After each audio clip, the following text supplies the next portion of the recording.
Dua të sqaroj një çështje të vogël protokollare në ftesat që mund të jenë shpërndarë dhe keni marrë informacion për zhvillimin e këtij aktiviteti. Moderues ka qenë gazetarja Janisa Ömeri, njëkohësisht edhe bashkëshortja ime. Për arsye shëndetësore i ka ikur zëri, por ndodh që ikja e zërit të gruas ka më shumë se një të mirë. Dhe kjo e mirë ishte që mu dha mu mundësia të jem pranë një studiuse dhe një zonje për cilën ndaj një respekt absolut dhe jam vërtet i privilegjuar. Faleminderit Anisa, që s'ishe mirë.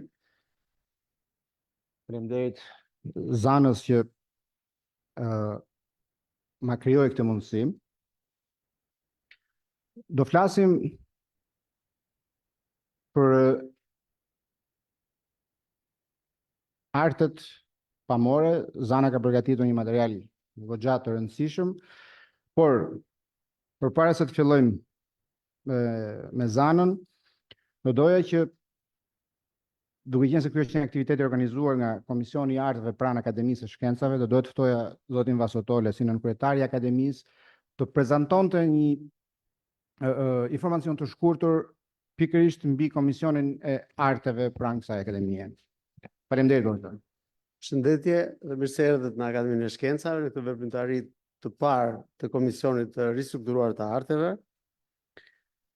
Disa fjalë përpara se të ndjekim ekspertën e shquar të arteve pamore, kolegen dhe miken tonë Zenja Varvarica në prezantimin e temës kaq interesante, krijuesit e ndaluar në artet pamore, Edison Gjergo dhe koha e tij, organizuar nga Komisioni i Përhershëm i Arteve pranë Akademisë së Shkencave të Shqipërisë, të cilin njëkohësisht e konstituojmë sot. Çfarë përfaqëson Komisioni i Arteve? Komisioni i Arteve është një nga 11 komisionet e përhershme që funksionojnë pranë akademisë sonë, kjo mundësuar nga reforma e kryer për hapjen e akademisë ndaj botës akademike, shkencore, artistike e kulturore në vend. Fillimisht ka ekzistuar si Komisioni i Arteve dhe Trashëgimisë dhe pas bashkimit të instituteve albanologjike me Akademinë e Shkencave, me vendimin numër 53 datë 24 maj 2024, komisioni i dedikohet vetëm arteve shqiptare, ashtu si Qendra e Studimit të Arteve, një institucion i ri shkencor i rikrijuar për të vendosur në fokus të studimeve të tij artin dhe artistët shqiptar. Pjesë e hapjes përveç strukturave si ky që përmenda, janë edhe shtimi i antarësisë së akademisë me personalitete të shquara të artit.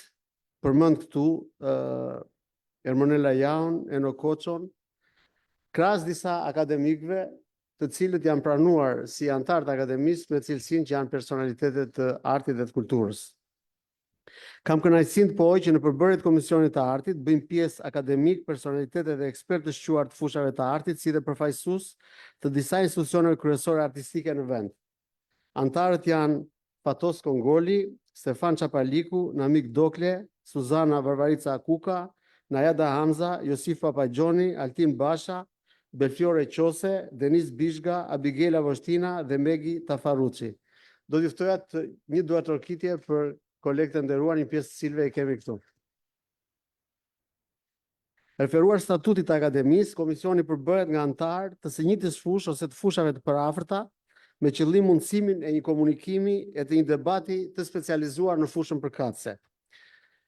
Krahas detyrave që na cakton ligji dhe statuti i akademisë, kur përmend bashkëpunimin me seksionet shkencore në realizimin e aktiviteteve të programuara apo ndjekjen e zhvillimeve në art me qëllim dhënien e mendimeve dhe paraqitjen e propozimeve sa më të argumentuara, propozime dhe organizime të aktiviteteve shkencore si ky që do të ndjekim sot, do të theksoja se komisioni që unë drejtoj në bashkëpunim me seksionin e shkencave shoqërore dhe albanologjike dhe Qendrën e Studimit të Artit, do të ketë në fokus të veçantë promovimin dhe mbështetjen e kërkimeve shkencore në fushën e artit, organizimin e konferencave dhe veprimtarive, vlerësimin për akreditimin e programeve akademike në fushën e artit, këshillimin dhe mbështetjen e politikave kulturore të qeverisë, krijimin e rrjeteve dhe bashkëpunimeve ndërkombëtare artistike, si dhe në mënyrë të veçantë mbështetjen e artistëve dhe të projekteve artistike të cilat komisioni dhe më pas seksioni dhe akademia do t'i shpojnë me rëndësi të veçantë. Pa u zgjatur më tej nga kjo tribunë e rëndësishme, do të bëja një ftesë të hapur për bashkëpunim për të gjitha institucionet qendrore dhe vendore që kanë në fokus të tyre punën me artin, artistët dhe kulturën në përgjithësi, dhe do t'i uroja kolegëve të komisionit punë të mbarë. E kaloj fjalën moderatorit, si më thënë, mentor Kikia, që është përsëri siç e tha brenda familjes. Faleminderit. Faleminderit profesor dhe përgëzime dhe urime për strukturën më të re të akademisë në mbështetje të artit. Unë nuk ndalem dot, sepse nuk guxoj dhe megjithatë nuk është koha për të folur për Zanën si studiuse dhe krijuese, por mund të them që është një nga kontribueset më të rëndësishme të fushës së saj dhe për këtë arsye është edhe pjesë e këtij komisioni të sapo krijuar. Sot, si pjesë e këtyre ligjeratave që mbahen në këtë sallë, Zana do të flasë për për një çështje absolutisht apo për një personazh shumë të rëndësishëm. Arti pamor ka gjeneratat e veta dhe shkollat e veta. Periudha e realizmit socialist ka gjeneratën e vet dhe shkollën e vet. Ka emra të njohur piktorësh që bashkë me veprat e tyre janë stampuar në historinë e artit, por ka dhe anën e vet të errët, atë të persekutimit të artistëve që dilnin nga konturet e realizmit socialist. Vitet 60 të shekullit kaluar ishin një dekadë shpresësh dhe lëvizjesh në vendet ish komuniste, por asaj që u quajt si pranverë shpejt ja zuri vendin dimri, kur Pragën e pushtuan tanket sovjetike në 68-ën. Ndërkohë në Shqipëri dimri erdhi edhe më brutal. Me fillimin e viteve 70 filloi dhe ajo që njihet si reprezalia e madhe në art dhe letërsi. Kujtojmë në histori festivalin e 11 të vitit 1972, kur këngëtarë dhe kompozitorë u persekutuan për shkak të frymës liberale.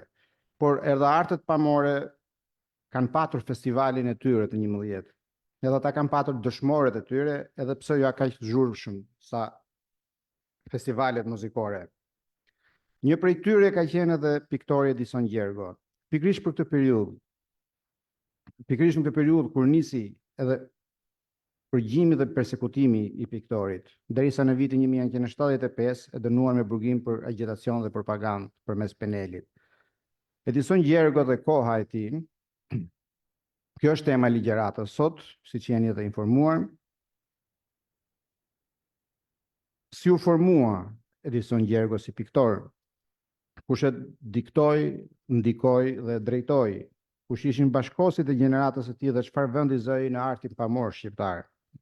Një vështrim mbi shkollat e artit pamor, mbi të cilat u lindën dhe u formuan artistët që jetuan në epokën e komunizmit, por edhe përpjekjet që janë bërë pas vitit 1990 për të rivendosur në vendin që u takon ata artistë që u bën viktima të makinerisë së diktaturës. Zana, fjala për juve.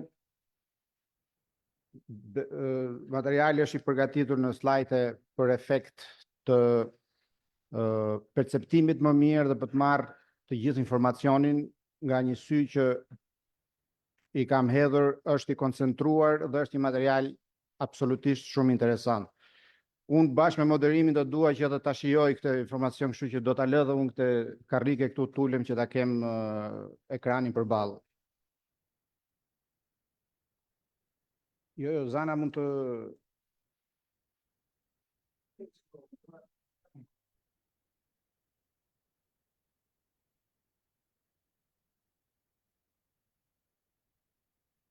Në hatur të atyre artistëve të cilët kanë dhënë një kontribut i jashtëzakonshëm për ta parë të përbashkët krijimtarinë e tyre në të gjithë historinë e artit shqiptar. Dhe është një kontribut për cilin ne duhet flasim të gjithë. Mbase unë kam këtë ligjerat, kjo është një ligjerat e koncentruar, por për jetën e tyre nuk është se jam vetëm unë e para që kam shkruar, ose kam gjurmuar, ose po sjell disa ide. Kam shumë kolegë, cilët janë dhe këtu, që kanë shkruar, kanë krijuar dokumentar, kanë shkruar skenar për ta, dhe kanë ndjekur jetën e tyre në mënyrë, po themi, të hap pas hapi, dhe përsëri unë mendoj që nuk është e plot, sepse ata kanë një kontribut shumë të rëndësishëm në atë, po themi në atë periudhë të vështirë, të cilët mbase këtu në sallë jemi të gjithë që e kemi kaluar, por nuk e kemi ndjerë në kurizë ose në shpatullat tona, ashtu siç e kanë ndjerë këta artistë të cilët ne sot i quajmë artistë të ndaluar ose artistë të persekutuar. Fillimisht do t'ju njoh me disa fakte të Shqipërisë të viteve 40-90, sepse jemi në luftën e dytë botërore që ndryshoi thelbin e zhvillimit politik, social, ekonomik dhe kulturor të Shqipërisë. Kufit e saj territorial përcaktuara në vitin 1913 nga fuqitë e mëdha nuk u ndryshuan. Madje ato i përcaktuan kahën politik që do të përkrahte si dhe shtetet që do ta mbështesnin. Forcat partizane dhe ajo pjesë e popullsisë që mbështeti luftën nacionale shqiptare u shpallën fitimtare. Ato u pozicionuan në kahun lindor komunist zhvillimit botëror, duke humbur çdo shpresë për të qenë pjesë e botës demokratike perëndimore. Në një kohë shumë të shkurtër, pas 44, të gjitha partitë e tjera u eliminuan dhe sistemi politik u shpall një partjak. U drejtua nga diktatura e proletariatit, Partia e Punës Shqipërisë dhe Enver Hoxha. Për arsye të tilla, koha historike dhe politike deri në vitin 1991 e përcakton Shqipërinë si një vend diktatorial. Pas luftës, çdo segment i jetës u rigjallërua, ndërsa strukturimi i tyre psoi ndryshime thelbësore. U internuan qindra familje, u eliminuan me pushkatime varje qindra intelektual dhe çdo person tjetër që kishte bindje të ndryshme nga ato komuniste. U sakrifikuan, u burgosën, u vranë dhe u gjymtuan dhjetra klerikë, krishterë e muslimanë. Në vitin 1967 u mbyllën të gjitha institucionet fetare dhe me ligj popullsia ju ndalua besimi fetar. Vendi u shpall laik. U eliminua prona private dhe koncepti mbi pronën prashkët ishte lëngu i ideve të sistemit komunist, gjë e cila mohoi bashkëtesën e shtresave të ndryshme shoqërisë, duke i varfëruar dhe barazuar financarisht dhe kulturalisht. Fillimisht dua t'ju njoh me disa personalitete shqiptar dhe tuaj, të cilët kanë ndihmuar në shkollat, për formimin e shkollave shqiptare ose për edukimin me artin. Gjergj Fishta është një ndër personalitetet më të rëndësishëm, Frat Francescan, poet, shkrimtar, kryetari i komisionit për hartimin e alfabetit në Kongresin e Manastirit. Më pas Kolid Romeno, një personalitet shumë i rëndësishëm i Shkodrës dhe i Shqipërisë, piktor, arkitekt, tashmë të gjithë e dim, gjithë po themi multikulturorin e këtij personaliteti, i cili ndihmoi në rritjen dhe në edukimin e shumë artistëve të rinj në studion e tij. Një nga personalitetet e jugut të Shqipërisë është Vangel Zengo, piktor dhe ikonograf dhe fotograf, shumë i njohur, i cili ishte mjeshtër i ikonografisë dhe të cilën e mësoi këtë mjeshtri në Malin e Shenjtë në Greqi.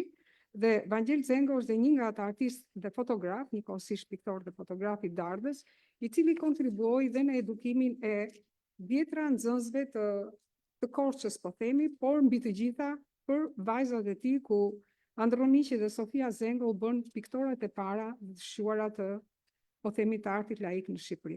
Simon Rota është një nga ato personalitete që duhet ta përmendim, që është një nga, po themi, personalitet realist dhe tradicional, por një nga mësuesit më të njohur të Shkodrës.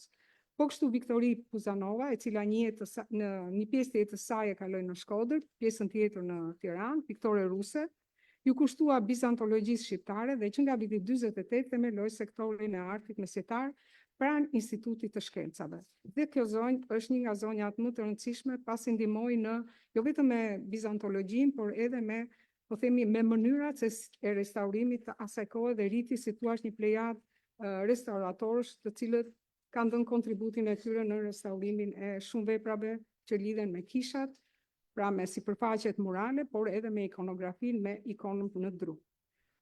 Harry Fultz është një nga profesorët e njohur amerikan, i cili për shumë vite ishte, si thua, një nga personalitetet që mori pjesë në ngritjen e institucioneve arsimore në Shtetet Bashkuara të Amerikës, por periudha nga viti 1922-1933 e një atë si drejtor të shkollës teknike, por që rëndësia e tij është sepse ai hapi dhe një deg për artet figurative.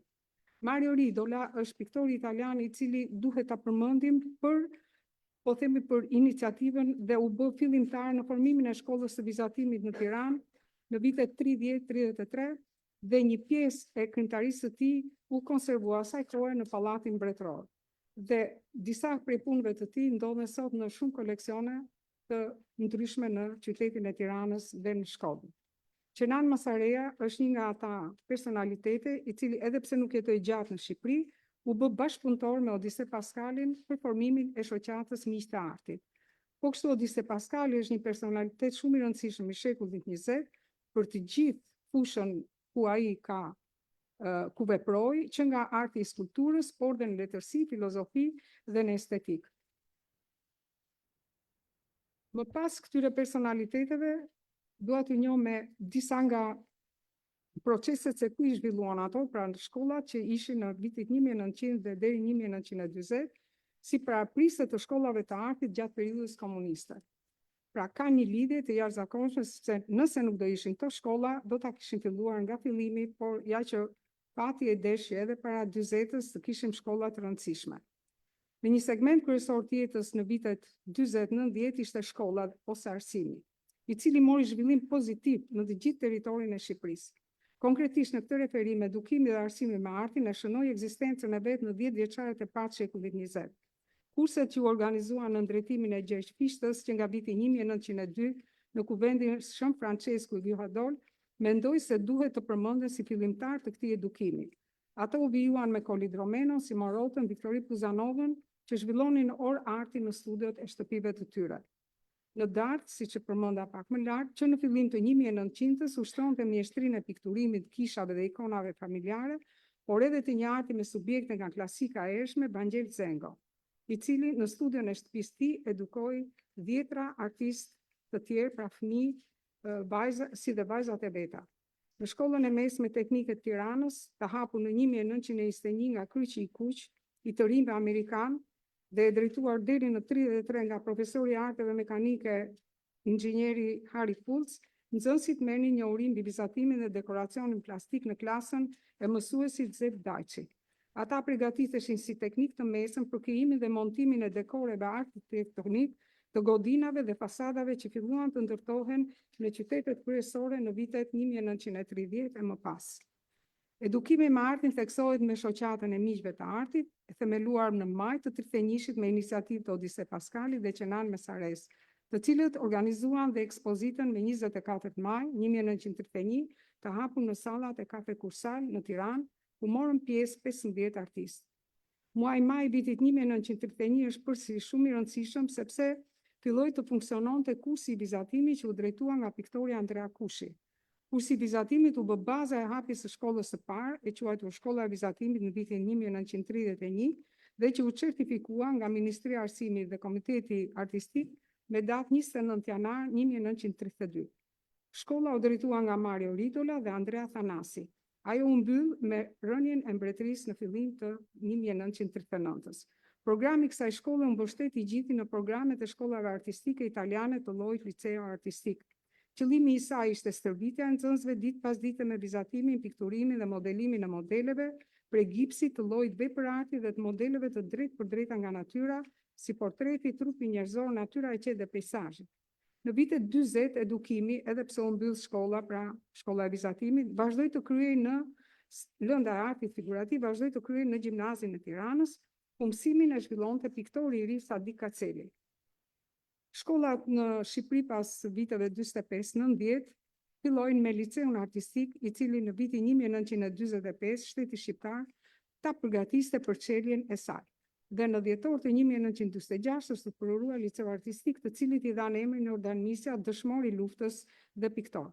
Liceu artistik u hap në një godinë të ndërtuar në vitet 1930, që gjendej pranë Universitetit të Arteve të Tiranës në ditët e sotme. Godina është e rënuar. Qëllimi i liceut artistik si një shkollë mesme arti ishte zbulimi i talenteve, vlerësimi i tyre, edukimi, rritja dhe formimi i fëmijëve dhe të rinjve artistë në rrugën profesionale. Në fund viteve 60, nxënësit artistë nisën studimin në godinën e re të rrugës Elbasanit, pra liceun artistik të sotëm, dhe që ne sot e njohim si rruga e liceut. Aq i famshëm ishte si shkollë. Abdurrahim Buza, Sadik Kaceli, Odise Paskali, Anaq Paço, Kristina Hoshi, Andrea Mano, Kel Kodeli, Fotostamo, Necmetin Zajmi ishin pedagogët e saj të parë. Ata ishin të gjithë artistë edukuar në shkollat e vendeve perëndimore. Programet e liceut artistik u hartuan nga pedagogët e saj që u mbështetën në programet e liceve të Italisë ku kishin studuar 10 prej tyre. Në veçanti lëndët përkatëse që ata zhvillonin, i imituan programet e ateljeve që kishin kryer. Baza e programit i përkiste si edhe sot pasyrimit të drejt për drejt natyrës së sendit dhe të figurës njerëzore. Misioni i tij prej liceut ishte të bënte formimin e nxënësve artist përmes elementeve të artit dhe parimeve bazë të skicës së shpejtë, vizatimit didaktik, dekoracionit, anatomisë, modelimit, pikturës, skulpturës dhe historisë së artit. Një shkollë tjetër shumë e rëndësishme është Shkolla e Lartë e Artit brenda kësaj periudhe, të cilat i kanë përcaktuar në 2 kohë sepse dhe ashtu ndërtuan. Instituti i Arteve Figurativ, IAF, ishte shkolla e parë e lartë e vetme në Shqipëri e viteve të komunizmit dhe u përorua në 4 janar 1960. Ishte një shkollë me disa atelje kryesore, ku nisën studime studentë që i kishin ndërprer ato në shkollat e Europës Lindore dhe të Bashkimit Sovjetik. Në ditët e sotme quhet Fakulteti i Arteve të Bukura. Instituti i Lartë i Arteve u themelua si institucion i lartë arsimor në vitin 1966 dhe integroi të gjitha fakultetet e arteve. Në ditët e sotme ka marrë formën në Universitetin e Arteve. Pedagogët e parë kanë qenë Krista Qrama, Guri Madhi, Kristina Hoshi dhe Vilson Kilica. Në vijim artistët më të njohur të vendit, kryesisht ata që studiuan në shkollat ruse dhe ato euro-lindore të viteve 60, ishin pedagogët e IAF. Ata të mbështetur në programet e shkollave ku studiuan, hartuan programet edukuese për formimin artistik. Fillimisht baza e programeve i përkiste kurrikulës së shkollave sovjetike, ndërsa në fillim të viteve 70, programet u zgjeruan duke përfshirë kurrikulën e shkollës aplikative të mjeshtrive dhe teknikave të arteve, të cilat u implementuan nga piktorët Danish Shukni dhe Xenofon Dilo. Kësaj periudhe shkolla mori një frymë tjetër, u shfaq një liri krijimi dhe edukimi, si dhe vlerësimi dhe respektimin i individualitetit të studentit. Kjo periudhë lirie do të merrte fund shumë shpejt. IAF si një shkollë e lartë kishte për qëllim të veçonte talentet më të spikatura për studimet e larta në artet pamore, të formonte dhe të edukonte profesionistë të llojit artist, të rinj realist dhe në 3 drejtime. Spari, përmes trajnimit artistik në atelje, mendimit krijues dhe ushtrimit praktik në mjediset natyrore. Së dyti, përmes njohjes dhe studimit të historisë së artit shqiptar dhe të huaj deri tek impresionizmi, hyrje në mendimin filozofik dhe estetik, studimi i historisë së partisë punë në Shqipërisë, orientimet e plenumeve të saj mbi artin dhe zbatimin e parimeve bazë metodës realizmit socialist, përmes njohjes dhe vlerësimit në plan të parë të teorive marksiste-leniniste mbi artin dhe kulturën.